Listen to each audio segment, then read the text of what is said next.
കോഴിക്കോട് താമരശ്ശേരി താലൂക്ക് ആശുപത്രിയിൽ മകൾക്ക് ശരിയായ ചികിത്സ ലഭിച്ചില്ലെന്ന് ആരോപിച്ച് ഡോക്ടർ വിപിന് വെട്ടേറ്റ സംഭവത്തിൽ ആക്രമണം നടത്തിയ സനൂപിനെതിരെ പോലീസ് കേസെടുത്തു. ഓഗസ്റ്റ് മാസത്തിൽ അമീബിക് മസ്തിഷ്ക ജ്വരം ബാധിച്ചു മരിച്ച കുഞ്ഞിന്റെ പിതാവാണ് ആക്രമണകാരിയായ വ്യക്തി. തലച്ചോറിനകത്തേക്ക് പരിക്കില്ല എങ്കിലും ആഴത്തിലുള്ള മുറിവാണ് ഉണ്ടായിരിക്കുന്നത്. നിലവിൽ ഡോക്ടർ വിപിൻ അപകടനില തരണം ചെയ്തിട്ടുണ്ട്. താമരശ്ശേരി താലൂക്ക് ആശുപത്രിയിലെ ഡോക്ടർക്കെതിരെ കുടുംബത്തിന് നീതി ലഭിച്ചില്ലെന്ന ആരോപണം ഉന്നയിച്ചാണ് പ്രതിയുടെ അതിക്രമമുണ്ടായത്. പനിയും ഛർദിയും ഉണ്ടായതിനെ തുടർന്ന് ആശുപത്രിയിലെത്തിച്ച കുഞ്ഞിന് മതിയായ ചികിത്സ ലഭിച്ചില്ലെന്നായിരുന്നു പ്രധാന ആരോപണം. സംഭവത്തിനെതിരെ പ്രതിഷേധിച്ച് താമരശ്ശേരി താലൂക്ക് ആശുപത്രിയിലെ ഡോക്ടർമാർ മിന്നൽ പണിമുടക്ക് നടത്തി. പ്രതി ഡോക്ടറെ കൊല്ലണമെന്ന ഉദ്ദേശത്തിലാണ് വെട്ടിയതെന്നാണ് എഫ്ഐആർ. ഡോക്ടർ വന്ദന കൊലക്കേസ് കേരളത്തിലുണ്ടാക്കിയ ഞെട്ടൽ ചെറുതായിരുന്നില്ല. 2023 മെയ് 10 ഇതുപോലൊരു സാഹചര്യത്തിലാണ് കൊട്ടാരക്കര ഗവൺമെന്റ് താലൂക്ക് ആശുപത്രിയിൽ ഡോക്ടർ വന്ദനാദാസ് കൊല്ലപ്പെട്ടത്.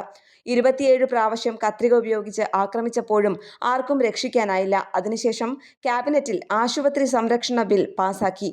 എന്നാൽ ഇപ്പോഴും ഡോക്ടർമാർക്കും ആരോഗ്യ പ്രവർത്തകർക്കും മതിയായ സുരക്ഷ നമ്മുടെ സർക്കാർ സംവിധാനങ്ങൾക്ക് നൽകാനായിട്ടില്ല എന്നത് ഖേദകരമാണ്.